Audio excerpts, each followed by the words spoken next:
Good evening, wrestling fans, and welcome to the Two Bros Wrestling Show Hall of Fame edition.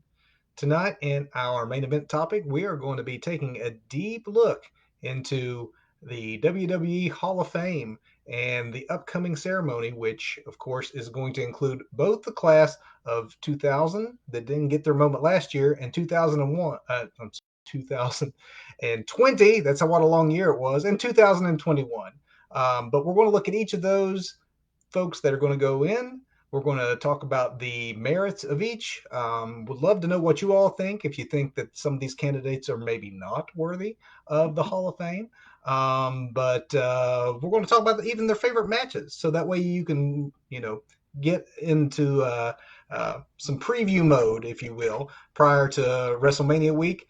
Watch a little bit of these Hall of Famers and what their best moments are, and maybe share some of your favorite moments that we might not mention otherwise. But as you may notice, the Two Bros Wrestling Show tonight is short a bro. So we do wish that Doug well, and look forward to having him back on a future edition of the show.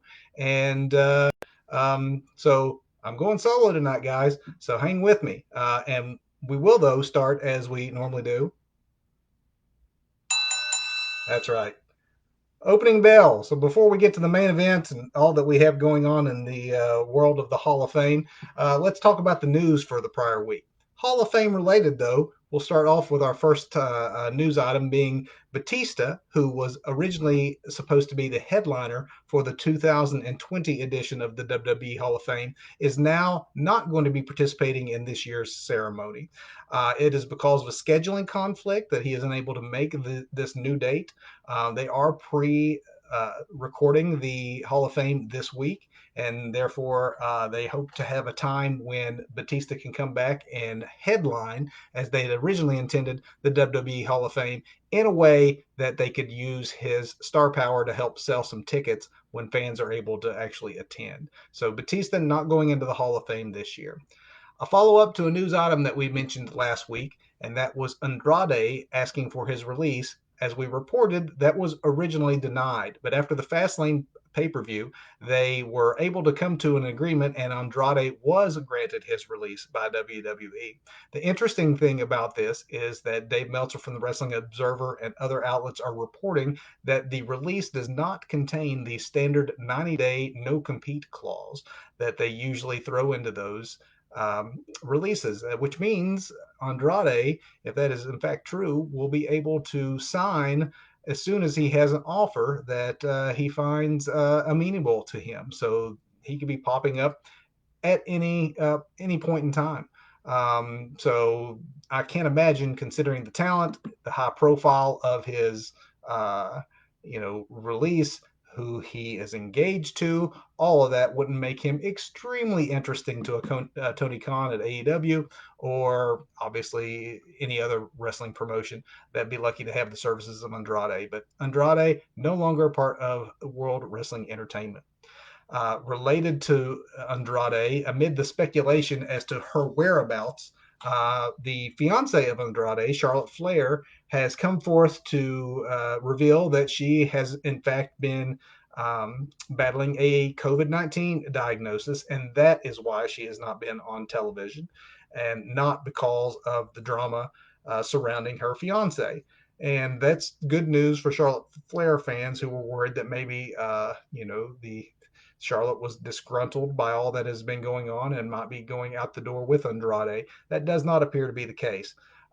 Obviously, though, this does take her out of the WrestleMania picture. Her Mania season has been a mess to begin with. It started with the Lacey Evans storyline and the pregnancy storyline with Ric Flair that had to be abandoned when Lacey Evans truly turned out to be pregnant. Then we moved to Charlotte Flair moving to a WrestleMania contest with Asuka, and that was not only strongly hinted at, was talked about on television. And because of the COVID-19 diagnosis, that had to be shelved as well. Throw in the backstage drama with her husband, and Mania season's just been a mess for Charlotte Flair. So she's been taken out of all the WrestleMania advertising, out of the posters. So there will not be a WrestleMania moment this year for Charlotte Flair, but she is staying with the company. NBC Universal has been editing out some problematic content from the WWE Network. As we've been reporting on here, WWE Network is soon to be sunsetting in the United States. In fact, you have 1 week from tonight to make that switch over to Peacock. But as Peacock has been adding in this content, they have been very selectively editing that content. It is not much of anything that folks will miss or should miss, as it's basically been the kind of controversial moments that has been embarrassing for WWE in the past that a company the size of NBC Universal just wouldn't want to be associated with. Eagle Eye viewers have noticed things such as the infamous and unnecessary use of the N word that Vince McMahon threw on air himself at Booker T in an failed attempt, obviously, at comedy. Another of those moments that has been taken out of the footage that is now up on Peacock is the entire WrestleMania match that Roddy Piper had with Bad News Brown. Bad News Brown, a African American performer, Roddy Piper, a white performer. Roddy Piper had painted his face and body half black for that contest, and so everything associated with that match, the match itself, as well as the comments and interviews beforehand, are no longer there on the WWE Network on Peacock. If you didn't see, speaking of Peacock, if you didn't see our special that we ran a week ago, we've been doing getting lots of positive feedback on that. I would urge you to go check that out. And we tell you in that show everything that you need to know in order to get ready for this transition to the WWE Network going to Peacock. Again, that all happens by next Sunday. So if you want to see WrestleMania, you do have to make this switch this week. But go watch that show of ours, and we tell you everything you need to know, including how you can save some money on your subscription. The go home editions of Raw and SmackDown, as well as the WWE Hall of Fame, but the go home edition of Raw and SmackDown for WrestleMania week are actually being filmed this week. In addition to the live broadcast tomorrow, we are going to have double duty where they're going to be taping another Raw this week, SmackDown, and the Hall of Fame, all in the Thunderdome at Tropicana Field. The reason that they're doing this is not so that they can post produce or anything of that nature. It's simply a logistics matter, and the fact that the Tampa Bay Rays, who call the Tropicana Field home, will be starting their home season of Major League Baseball this week. So WWE is having to vacate the Thunderdome. And that means that not only are we getting all these pre-tapes this week, that also means that post WrestleMania and the crowds that they're going to have at Raymond James Stadium, that WWE needs to find a new home or have a new plan. There was some speculation that they were looking into, how they could continue shows with audiences as they're doing at WrestleMania on some sort of limited basis. But it does look like at least until August, they have now signed a lease to move the Thunderdome. So we are going to be going back to fanless shows, at least in the short term, which is probably prudent until they can figure out whether or not they can go touring. But the Yuengling Center, which is also there in Tampa, is going to be the new home of WWE Thunderdome. This sits on the University of South Florida, keeps everyone in the Tampa area, allows them to keep their protocols up for COVID-19 testing and everything there, where they are well situated with the infrastructure that they've had as they've made the current Tropicana Field their home. So we're going back to Thunderdome. We're going back to fanless crowds, at least through August, when they will reevaluate the possibility of going and opening up on tour. Speaking of post WrestleMania, it would appear that NXT is moving nights, and that is going to be happening as soon as the week following WrestleMania. This has been rumored for some time now, and they still are making no official announcement. There's been no confirmation of this being true. However, the schedule for NXT that has been provided to their performers shows that all the tapings that are occurring in the month of April following WrestleMania will be happening on Tuesday nights, and that will begin April the 13th. So it does look as if the rumors that have been circulating for months are true, and that is NXT is no longer going to be going head-to-head on Wednesdays with AEW. If they do move to Tuesdays and stick on Tuesdays, that means they will now be going head-to-head with Impact on Access, obviously a promotion with a much smaller fan base and audience, and we will wait and see whether or not it is prudent for Access to move Impact to a better night for them, they would not probably want to go up and go head to head with NXT. But this is supposedly happening beginning April 13th. If that is the case, that would mean that we would have 10 straight nights of WWE programming around the WrestleMania week. You would have Raw, you would have the Hall of Fame on the Tuesday after Raw, you would have 2 nights of NXT Takeover, and then SmackDown on Friday, 2 nights of WrestleMania this year. Monday night, the Monday after WrestleMania, you'd have Raw, and then apparently now we are moving NXT to Tuesdays on the 13th. So 10 straight nights of WWE programming. If Doug was here, he would probably show some exhaustion on hearing that news. So buckle up, folks. There's going to be a lot of wrestling to watch. Um, in other news, Charlie Caruso, real name Charlie Arnault, is apparently done with her time in WWE. She's disappeared off TV for the last couple of months without really any reason as to why, no on screen explanation given for her absence. She's been replaced at the announce desk for Raw Talk as well as in backstage segments, and it would appear that WWE is content to just let her contract expire. It's supposedly due soon, and reportedly they will not be renewing. She's also does work on ESPN and is a prominent figure over there, so don't feel too sorry for her. She's not going to be unemployed. However, apparently there have been rumors about reports of her tardiness to tapings and interviews, and apparently that has gotten on Vince McMahon's bad side. Once you're on the boss's bad side, you usually don't come off of it. And so Charlie looks like she might be on her way out, sitting out the rest of her deal. I hate that because I like Charlie. I was a fan of hers. Thought she had a good on-air presence. And also for those who watch maybe out of area or internationally, the Two Bros Wrestling Show, we're based in the Huntington, Ashland area of West Virginia and Kentucky. And Charlie used to be a reporter in this area for WSAZ. So I was kind of happy to see someone with local ties live their dream and make it up to WWE. Now I guess she'll be living out that dream on ESPN. Charlie is gone. NWA Power is not gone. It is back. NWA Power returned this week after a lengthy absence. The last of what I guess we could consider the major promotions in the world returning full time after the coronavirus. The NWA Power has that old WTBS Saturday night 6:05 show feel to it. In studio, had a great look. They ran it weekly on their YouTube channel at 6:05. The new version, though, of NWA Power is not on their YouTube channel. The new version of NWA Power is, in fact, a subscription through Fight TV, and that is for $4.99 each month. You get 3 shows that are newly produced, as well as access to all the archives. So if you want a good alternative and want to support some of the guys who aren't with the majors right now, definitely check out NWA Power. Check out some of the old shows on YouTube and see if it's to your liking, and then maybe consider giving them a subscription over on Fight. And then finally, I'm going to mention that Impact's Rebellion, which was the pay-per-view that is going to feature the title versus title contest between Rich Swann and Kenny Omega, that's been moved. That was originally scheduled to take place on Saturday, April 24th. The big event, which also is going to feature the tag team champs from New Japan, FinJuice, defending the Impact titles against former champions, the Good Brothers.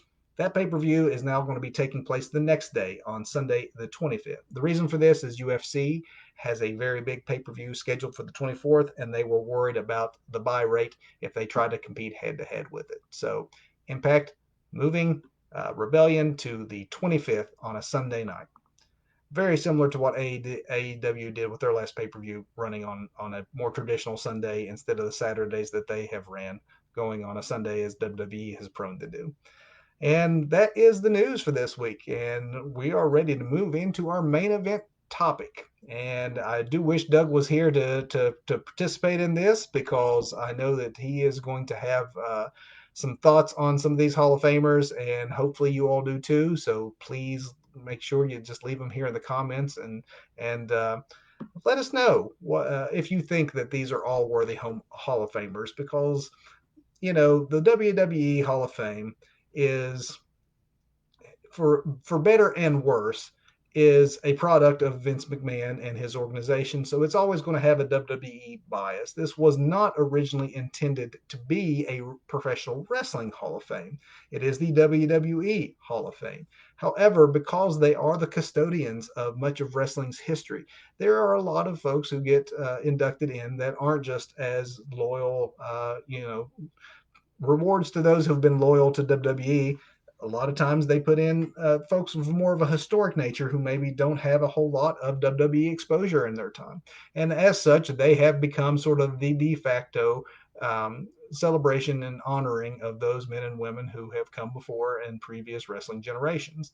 So what it takes to get into the Hall of Fame. It's not like the Baseball Hall of Fame or football or any of the other pro sports Hall of Fames where you usually have a committee, ex performers, athletes, or perhaps in the case of like baseball, the Writers Association who are doing this voting. It is definitely a corporate decision.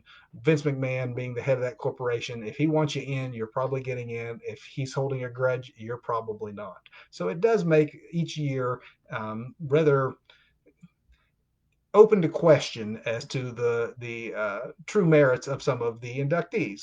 So this year, obviously, we are going to have a special kind of presentation. It will not be the live broadcast of years past, which could quite honestly, even though I've always looked forward to it, and I'm a big wrestling nostalgia kind of guy, and like looking back at the old timers talking about the old days, they could go on a while. Some of these events could stretch on to 4.5 or so hours, and when you knew that you were having at least that much in-ring action happening with WrestleMania that same weekend, it could be exhausting. So seeing this pre-produced and probably cut to a manageable length might actually be a good thing for the final product.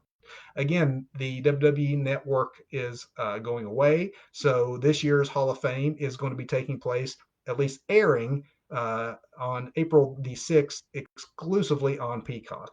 So let's talk about the Hall of Famers. Let's start first with the 2020 class, that class that did not get their shine last year, even though they had been announced. Of course, WrestleMania ended up taking place in a closed environment. The Hall of Fame was done away with. All this was happening in real time, right up to the edge of when the decision needed to be made. So even though these folks had been preparing for a Hall of Fame, they never got to walk the stage and give their speeches. So let's start with the NWO. I think that is one that is probably, now that Batista is bowed out of the 2020 class, it'd be safe to say the NWO is the headliner of this year's event. Of course, you have one of wrestling's most famous and infamous factions, if you want to look at it that way. Each member of this faction is already included in the Hall of Fame as singles performers. And I would argue that, at least in the case of X Pac and Scott Hall, folks that could really bring it in the ring when they were so motivated, and they deserve it on just their wrestling merits. Those two. Kevin Nash was definitely more of a character, a great talker, one of the best backstage politicians too, for better or worse, and so he does have quite the impact on the industry. And of course, Hulk Hogan. How you feel about Hulk Hogan is how you feel about Hulk Hogan. Obviously a very divisive figure in and of himself, but what is less arguable is the fact that he is probably the most famous name in the history of professional wrestling, and was definitely at the head of its boom period. But as the NWO, this is something that WWE has done a time or two in the past with Four Horsemen and DX, for example, is taking factions in, and much like Paul McCartney going into the Rock and Roll Hall of Fame as Paul McCartney after having previously been inducted as a member of the Beatles, it's a chance to make somebody more than a one-time Hall of Famer. Obviously, Ric Flair, the greatest of all time, is a three-time Hall of Famer. When you consider both Evolution and the Horsemen in addition to his singles work. But as far as the NWO, these men are also now going to all be two-time inductees. And I say it's earned. They defined the Attitude Era. This was, when I say they defined the Attitude Era, I know that was WWE, but it had not been for WCW finally taking the reins. You have to think WWF came to power in really as a they were always the big promotion. People wanted to go to New York when the territory days were around. But when Vince took over the territories, WWF at the time and then WWE really were the big dogs, and everyone else was just fighting for second place for decades. And really, it was only WCW that for a short time could claim rightly that they had dethroned the big dogs. They beat WWE in the ratings for 82 straight weeks. All of that was on the backs of the NWO. And because the NWO were edgy and cool, you had Vince respond with what was arguably his greatest era, and that being the Attitude Era of your Stone Colds and DX and The Rock. So NWO were monumental, really, in what was the last real boom period of professional wrestling. And whether you love them or hate them, there's plenty of folks who will claim that they also were part of the downfall of WCW eventually. They had these guaranteed contracts. They didn't have to work as hard to make as much money as they had to use that they had become used to in WWF. This in many ways reset the professional landscape for wrestlers behind the scenes. Not only did you have another place to go, you had a different type of negotiation you could do, and almost put Vince McMahon out of business. A lot of that can be given credit for the NWO idea. Now it's mostly guys my age, but you still see NWO merchandise out there. So their lasting impact is, you know, obviously seen on any Monday, Wednesday, or Friday nights when you see any former member of Bullet Club in Japan throwing up the two sweet. That is still the direct influence of the NWO. So they are definitely, in my mind, deserving Hall of Famers. For me, as far as what I think of as the NWO's defining moments, you have to start, of course, with their formation. The Hogan turn. Here is the biggest face in the history of the business. The good guy, the say your prayers, the eat your vitamins, and him turning heel was a big deal. And it was played up as such. So him running down to the ring and then turning, despite Bobby the Brain Heenan's best attempts at ruining the surprise on commentary by, whose side is he on, which got him a lot of heat backstage for even questioning it when they were trying to shock the fans with a twist. It still was shocking. You never thought that back in the day of Hulk ripping off his shirt and playing to the crowd that you'd ever see him as part of a heel faction. Honestly, I'm not a huge Hogan fan, but I definitely prefer the NWO version and thought that the heel work that he did there and the whole NWO did was innovative. Their vignettes and such were innovated and changed the way that wrestling was produced. It was grittier, their approach to it, and everybody saw that. All the other promotions started copying it moving forward. Really, they're known more for those sorts of things than any in-ring moments. If you talk about in-ring moments, there is the famous poke of doom where Nash passed the world title along to Hulk Hogan by laying down for him, that sort of thing. So NWO going in, I think deserved. Next up, we'll talk about another man who was supposed to go in 2020, and that is John Bradshaw Layfield, old JBL. He's a multiple time champion, including a once a world champ. And I was really more of a fan of the APA, the tag team that he was in with Ron Simmons. I wasn't so sure, I like the beer drinking, joking, butt kicking duo for hire that the APA was. And I saw them as a tag team. And obviously, all tag teams suffer from the inability to separate from their partner and be seen a lot of times as a man to stand on their own. And I had that problem with JBL at first. Particularly, I was kind of put off by the J.R. Ewing type character, the oil magnet character that he was playing. I came around to him. I can say that even though it took me a little time, that just for his work in the APA added on to his work with as a singles performer, and then you throw in what he's done on commentary. I think his contributions to the business, his longevity in the business, all would point to him earning a spot into the WWE Hall of Fame. So I can appreciate that. Um, to me, the most memorable match he had I'm going to start with John Cena and the I Quit match at Judgment Day 2005. Cena in this one won his first world title. So, for that reason alone, it is going to be memorable because of what John Cena ended up becoming. But it took someone to pass that torch to him. And JBL took a beating in this one and made Cena look like a million bucks, quite honestly. It was a brutal contest, it was bloody, and it started. Again, a reign that lasted more than a decade, made John Cena the new Hulk Hogan, as it were, in WWE. And John did a lot to give to John Cena to make that happen. And Cena has been very open about the fact that JBL helped to make him. And I don't know what it is about Judgment Day, but another match I'll mention that you should watch if you want to get JBL at his best happened the previous year, also at Judgment Day. Now, JBL was a brawler, so maybe the Judgment Day matches he had, including the I Quit match that we just talked about John Cena, but maybe there's something about the extra violence that kind of played into the JBL character a bit, but he had a very memorable feud with Eddie Guerrero, who backstage they had a lot of respect for one another, and JBL talks very lovingly to this day about the man that and performer that Eddie Guerrero was. But they had a great chemistry together. It all culminated into this match at Judgment Day 2004, which I still think is JBL's finest moment, and it was really the match that actually made me start to look at him a little differently and accept him as a main event performer. It was very, very bloody. One of the best matches that Eddie had, too, which says a lot because Eddie Guerrero was quite the performer and had a lot of memorable matches. So obviously, it takes two to tango. We can't just give all the credit to how great this match was to the talents of Eddie Guerrero. JBL held up his end. So yes, JBL is deserving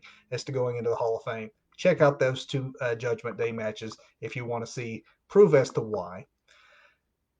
The British Bulldog is next on the list of folks going into the Hall of Fame for the class of 2020. And this, unfortunately, is a posthumous induction. British Bulldog has been dead for a while, Davy Boy Smith. And it's weird to me that he's going in as a solo performer before the British Bulldogs go in as a team. The British Bulldogs as a team, to me, were one of the defining teams of the 1980s, one of the greatest teams of all time, especially if you're talking a WWE Hall of Fame, a territory that was never really known to be much. For tag teams, always favored singles wrestlers. They actually had a bit of a revival in the 80s in tag teams, and that was completely led by the British Bulldogs, who had memorable matches with other teams that were coming of age in that time, such as the Hart Foundation and a young Shawn Michaels performing as part of the Midnight Rockers. So those three teams had some great matches against each other. So it's kind of surprising to me that the Bulldogs aren't going in together. However, Dynamite Kid, the other half of that tandem, who also sadly is deceased, he did he left under bad circumstances and never had very kind things to say about his time in WWE. Became bitter, fell to ill health, and was just quite cantankerous to almost all of those around him. And despite the performer that he was, maybe some of that is still in Vince's mind, and maybe some of that is what he wants to avoid shining too much attention on. Especially if the family were to be involved in accepting on his behalf or making statements. So, no Dynamite Kid yet, even though he would be deserved. But Davey Boy Smith on his own definitely had a memorable singles career, even if he was known more for tag teams. Certainly had a more prominent and high profile singles career, at least in America, than his former tag team partner. Um, as a tag, I think I mentioned obviously the matches with the Hart Foundation and others. But if we're just talking matches you should see to show what the talent that Davey Boy Smith had as a single, I would say his King of the Ring match in 1996 against HBK. Again, HBK could make me look great, but Davey Boy held up his own in this one. It was the closest that he ever came to a world title, really. He had a couple of title matches, this being one of the more prominent ones, Davey Boy Smith, that is, and never won that big belt. However, if I say there's one match that you need to see of Davey Boy Smith, if there's one British Bulldog match you need to see, most old school fans are going to center on his Intercontinental Championship win at SummerSlam 1992. A legit 5-star classic, a half hour, well worth your time to look up on Peacock or the WWE Network if you're still rocking it. But the match he had with Bret Hart in front of his home country of England there at London's Wembley Stadium is an all-time classic and definitely deserves to be remembered as one of the greatest pay-per-view matches of all time. And you go watch that match and then throw in the tag team work and the history with the Bulldogs, and you can see why the British Bulldog is deserving of his induction into the Rock and Roll Hall of Fame. Listen to me, the Wrestling Hall of Fame. Um, Coming up next, the Bella Twins. The Bella Twins are an interesting one to me. I think that overall I understand and would agree that they deserve a place in the WWE Hall of Fame. I think they're going to be remembered. And really, that's what this is about: is the contributions you made to the industry. It is not their fault that they may be remembered more for being a brand than for being, anything that they actually brought to the ring. They fall into that period where they were not the Attitude Era 90s bra and panty matches. They weren't in that group of Sable and Trish. They were at the tail end of that, but they were not also part of the Women's Evolution group of Charlottes and Sashas and those you see today. They sort of bridged that gap. And as such, I think that they unfortunately fall in the cracks. And it is unfortunate because, especially Nikki, when they came back after a bit of a hiatus, again, they bridged the gap. So they did, have a bit of that fitness model period that they were in when they first arrived in WWE. But when they came back, WWE had changed, and the women were more athletic and were given opportunities that even the prior generation who could have done this were not allowed to do this. And Nikki stepped up her game to show that this is what she wanted, and much to her credit. So if you're going to look at a match that shows the performer that Nikki Bella is, I'd say look no further than the first WWE Women's pay-per-view that they ever had. The headlining contest being Nikki versus Ronda Rousey for the women's championship. Fantastic match. Brie didn't have as many high profile singles matches, but I'd say if you wanted to look at a memorable one that I think that she's going to probably be most known for if people were to think of a single Brie match, she had a fairly memorable program with the chairman's daughter, Stephanie McMahon, that culminated in a match at SummerSlam 2014. Not a 5-star, British Bulldog versus Bret Hart match like I was just referring to, but still a memorable contest that she had with Stephanie, and probably better than you remember it. So check that one out. And then the final member of the class of 2000 that I will talk about is Jushin Thunder Liger. And this kind of goes back to what I was saying at the beginning of our discussion here about the WWE Hall of Fame. That's the fact that they are the caretakers of wrestling history, or have taken upon themselves to be the caretakers, which I personally, I see the problem with that, but I'm also fine with that, especially if it leads to one day the physical Hall of Fame that Vince McMahon and WWE has talked about being in the works and maybe planned for. And this is an instance with Jushin Thunder Liger where you're honoring a man for his contributions to the professional wrestling industry. This is not a this is not a situation where it's anything that he's done for the history of WWE. The man had one WWE match, and that was late in his career as against Tyler Breeze, actually, on an NXT takeover. So a majority of Jushin's work has all been in New Japan Pro Wrestling. We did see some United States tours. Typically, he did those with WCW. But the man had a nearly 40-year career, and his success really changed the style of what professional wrestling could be. Um, that high flying style, that athletic style, that is now commonplace, was not so commonplace when Jushin Thunder Liger began. And then that way he influenced the luchadors of Mexico and the high flyers of the X division, or 205 Live, or just the cruiserweights in general. And I think that it's good that WWE is recognizing that and honoring him, because he's certainly, is probably more than anyone I've named thus far. His influence on actual professional wrestling industry is probably greater than the Bellas, for example, even if he's not as well known. As an American wrestling fan, I did not get exposed to some of what I'm sure is his best work in Japan, but I will say that I was among the millions who was wowed. And I would say if you're going to go back and watch a match that American fans may remember, the very first Monday Nitro, they kicked it off with Jusion Thunder Liger versus Brian Pillman, and instantly WWE had competition because the wrestling world was set on fire by a style of wrestling that was just not seen at that time in the United States. So in that way, Jusion definitely changed the course of professional wrestling. I would also say that a couple years later, it's worth checking out the match that Jushin had with, I guess, in some ways you could say his North American doppelganger in Rey Mysterio Jr., another man who wrestled a very similar style coming up at that time. At this point, you have a more seasoned Jushin Thunder Liger against a very young Rey Mysterio. But they had a match at Starrcade that was absolutely incredible as well. So for American fans, you definitely check out the Pillman match from the very first Nitro, and then Starrcade 1996. Look for the match with the Rey Mysterio Jr. And that is the class of 2000 for the WWE Hall of Fame. Let's move on to the class of 2021.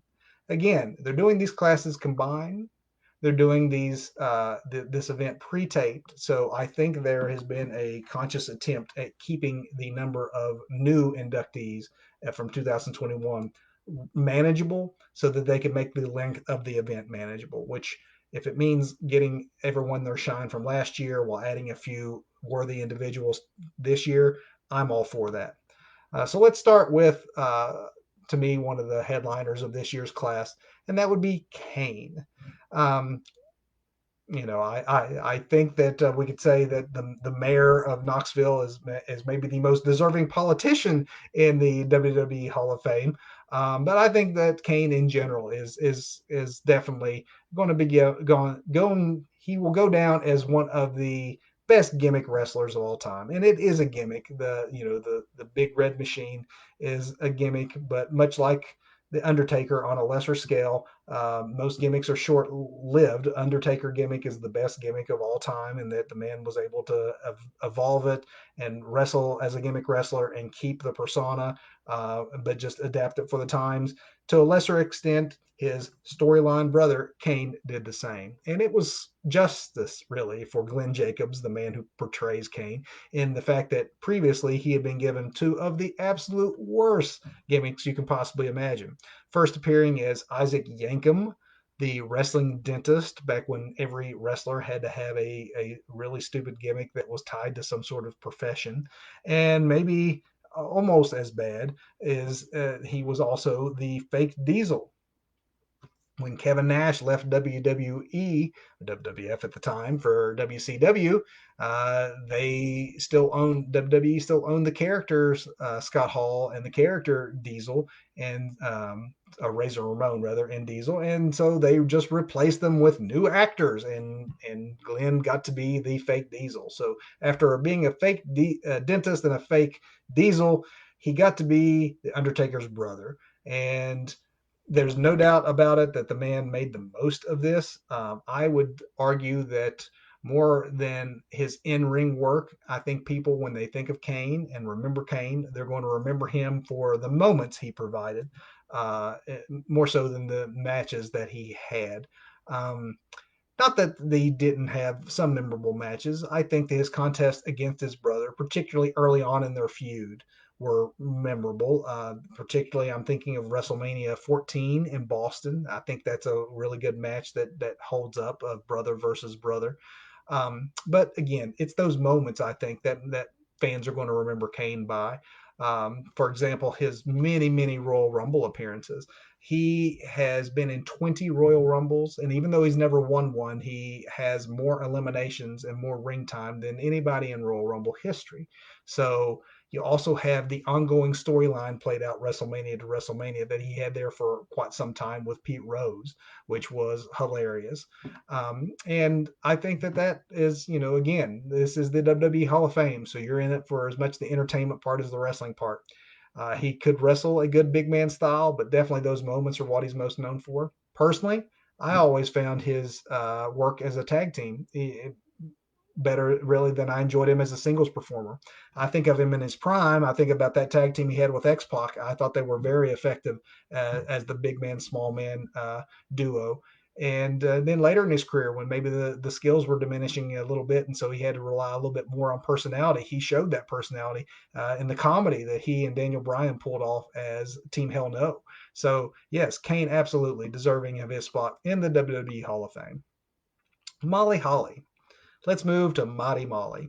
Now, if you're an old school fan, you might first remember being exposed to Molly Holly as part of WCW.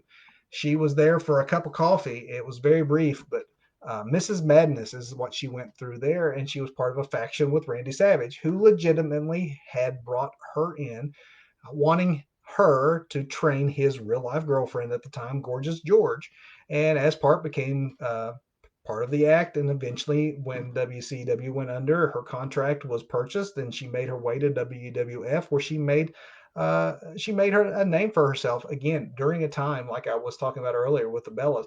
Molly would have been that generation before, where it was the bra and panty matches, and 3 minutes of ring time, and so you had a legit athlete who could go, who was not always given the opportunities that the women today are provided to do so.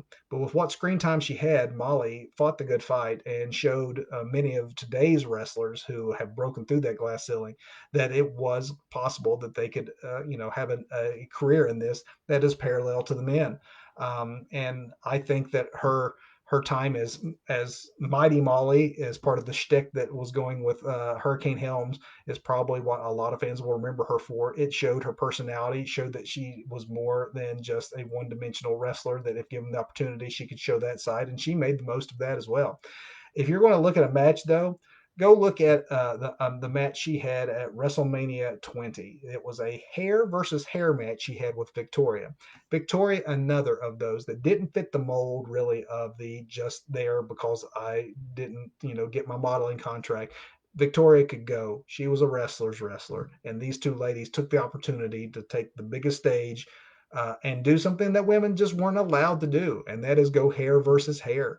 And it shows the lengths to which Molly Holly was willing to go for the business, for the character, to show her dedication to her profession, and that she got her head shaved as part of this match at WrestleMania 20. To that point, I would say arguably the greatest women's match ever held at WrestleMania until the modern day, when the women now are blowing the men out of the water many times. But in an era when they weren't allowed to do that, they did that at WrestleMania 20 with a very memorable contest that's worth watching. Congratulations to Molly Holly. I'm going to end on the last two performers, and I saved these two to last for the 2021 Hall of Fame because I say that without a doubt these are the two most controversial choices in the whole class. One of which I can make an argument for, one of which I'm sorry, but I can't. And I know for the most part, I've said that everyone has earned their spot. Whether I've been a fan of theirs or not, I can make the argument for them. This next man, unfortunately, I cannot. The Great Khali was announced this week as being an inductee into the 2021 Hall of Fame. And he may be a stand up guy in real life. In fact, I hear that he is.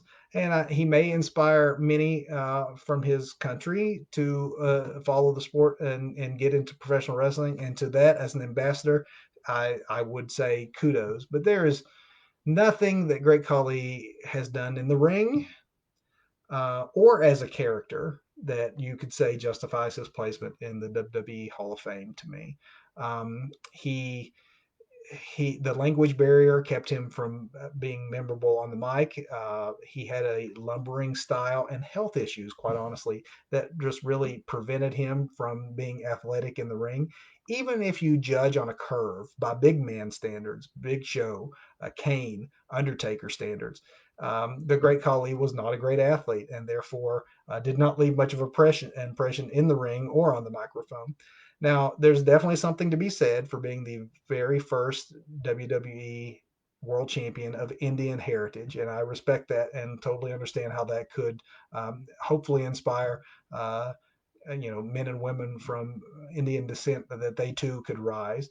But outside of just having that distinction, there really isn't very much memorable about the career of Great Khali. It wasn't even that lengthy, so you can't even point to longevity as a character as a justification for his inclusion in the Hall of Fame. Honestly, if I had to think of a memorable Khali match, it would be things I remember for all the wrong reasons. The Great Khali, to me, if I think of matches, is probably most associated with the awful, awful gimmick match that was really created just for him, and that was the Punjabi prison contest. And if you've never seen one, picture, if you would, two cages, one larger enclosing the smaller one, each made of bamboo. You had to escape both cages in order to win the contest. In order to escape the cages, there were multiple doors that were opened at certain times and only kept open for certain periods by the refs before they would then close again. And if that sounds overly complicated, you are 100% right. And that's why the match stunk up the place. And in sort of I guess, a fitting analogy to the way that Great Khali's career played out to me. He wasn't even in the first Punjabi prison match, even though he was scheduled to be, because he had heightened uh, enzyme levels in his liver. He was pulled for health reasons. Again, health concerns dogged the poor man's career the whole time. So they hyped up this contest with Undertaker, and at the last minute, Big Show had to step in for him, and kudos for him to do so and try to salvage what was an awful match. And it did. It stunk up the place. It was overly complicated. It was lumbering. It was boring. And fans crapped all over it. And so then they decided to do it again. And this time, uh, uh, Khali did have the opportunity to be in it, and it was against Batista. And no surprise, that match stunk even worse than the one the Big Show and Undertaker had. And surprisingly, that was 2006. Surprisingly, WWE tried it a third time, this time with Jinder Mahal as the Indian representative in the Punjabi prison match. And this was just 3 or 4 years ago. Still no luck, even with better contestants. But yep, sorry, Great Khali. You're probably a great guy. You're not a Hall of Famer in my book. Is Eric Bischoff. What to say about Eazy-E? He's absolutely a controversial figure who is very deserving of much of the criticism that he is given. Maybe not all of the criticism that he is given, but he is also just as deserving for being honored. For better or worse, you just can't take away or deny that he was the man at the reins of the organization WCW when the wrestling company became the first and to date the only to overtake Vince McMahon for any sustained period of time. That alone, again, as we were talking earlier with the NWO induction, if you look at everything that followed, what it made Vince do, what the characters, how much better the WWE got as a result of what Eric Bischoff did, you have to say that he changed professional wrestling. His concept was the NWO. Love him or hate him, his concept was Goldberg. There would not have been, the unbeaten streak and the superstar made out of Bill Goldberg had it not been for Eric Bischoff. Yes, Eric Bischoff uh, flushed Ted Turner's money in time. It all went belly up. It could not be sustained. Yes, he had no idea what to do with Ric Flair, which is astounding considering he's the GOAT. Same for Mick Foley. He had no idea what he had in Mick Foley or a Stone Cold Steve Austin, or Stunning Steve as he was in WCW at the time, and he let those talents walk. So Eric Bischoff, definitely not perfect. Definitely had personnel issues, controversial management style. He also ran the ship that beat Vince McMahon and created Diamond Dallas Page, Goldberg, the NWO, others that everyone still remembers, old school wrestling fans. And then, to his credit, went on to have some memorable on-screen role time in WWE, working for his former competition. And I guess that to me is the strangest part about all of this, is that we have lived to see a day when Eric Bischoff, of all people, would be accepted into the WWE Hall of Fame. Vince McMahon has historically and famously prevented folks from talking about him on air during the Hall of Fame ceremonies. He doesn't appear, he's backstage, he doesn't want to be thanked, he doesn't want it to be a kiss his butt kind of thing. I think, though, it would be fantastic if there was an exception made and Vince McMahon would be the one inducting his former rival into the WWE Hall of Fame. Not going to happen, but boy, I'd like to see it. And there you have it, ladies and gentlemen. That is the WWE Hall of Fame class of 2020/2021. Some controversial choices, some folks that are going in more for their off-screen or work or their ambassadorships or their mic skills, some going in for the full package, some going in for the work they did outside of WWE. One who I just can't justify. But overall, I'm always looking forward to the Hall of Fame. That airs exclusively on Peacock April 6th. Tune in and watch some of these matches that we mentioned on tonight's broadcast before you do. And so we're going to wrap it up as we always do with the big finish. This is where Doug and I will give you the 1, 2, and 3. And one this week is the botch of the week. So to me, the botch of the week is the inequities of the AEW Impact relationship. I give kudos where it's due. I feel like I've given a lot of love. Most of the wrestling world's given love to this partnership and angle. It's fantastic to not know who's going to be popping up on your screen at any given time, that the barriers are being broken down. But I'm also going to call a spade here. And poor Impact has been undeservedly given the short end of the stick of this deal. They're getting ready to go into a match at their pay-per-view where it's world title versus world title. This should be the biggest story in all of wrestling. And when you watch Impact, it is. When you watch Dynamite, as I did this past Wednesday, it was not even mentioned that Kenny Omega is putting his AEW World Championship on the line against Rich Swann's Impact World Championship. That just doesn't sit well with me. Likewise, you have the Good Brothers, who were the Impact Tag Team Champions. They lost those belts to a team from New Japan, which in itself is huge news. And they show up, as always, on Dynamite, AEW's product, without those belts. And it's not even mentioned that they had lost those titles. So I would be really curious as to the financial arrangements that you have here. Maybe Tony Khan is really, truly floating some money Impact's way, in addition to giving them the exposure that they're getting out of this arrangement. But I hope that there's something that is helping this arrangement for Impact that's making it worth their while, because they're definitely getting the short end of the stick with Tony Khan going on their programming and healing on them. And I will say that it did make me laugh and feel good that they finally decided to fight back, I guess, on this last week's edition of Impact, when it was suggested backstage that we needed to somehow resolve this feud that they were talking about. Tommy Dreamer suggested that let's have the most dangerous match in all of pro wrestling, the exploding barbed wire death match, which of course was a dig at AEW. And the locker room, of course, erupted in laughter. I was happy to see that if you're going to be the brunt of the jokes of Tony Khan and AEW, that they at least give it back to AEW a little bit. But yeah, that's my botch of the week. I'd love to see some more parity in this relationship. It's world title versus world title, for goodness sake. Let's make it a big deal.